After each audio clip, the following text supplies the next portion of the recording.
So I had a problem with my fuel gauge being pegged at an eighth of a tank, and no matter what I did, it was an eighth of a tank. And I've got the ignition on, but I've got the wire pulled off of the coil so that it's not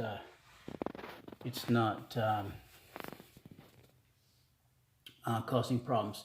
So it's not burning up my points. So now the problem is the problem in the sender. So if you need to pull the T wire off, and it'll show, if you pull the T wire off, and hold on, there we go, T wire off, you can test the gauge by, if you pull it off, it should be pegged full, which it is. Put it back on, it should go to 0, which it does. So this seems to be working all the way up to the sender. So I found out what the problem was by looking in the gas tank and trying to move the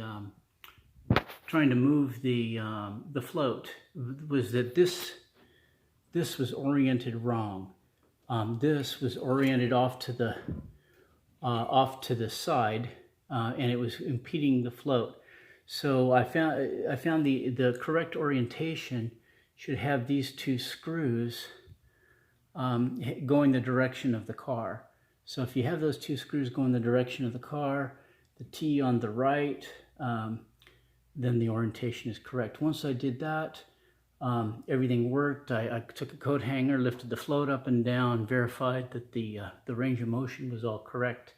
So that's the solution to that is the solution to my gas gauge being wrong.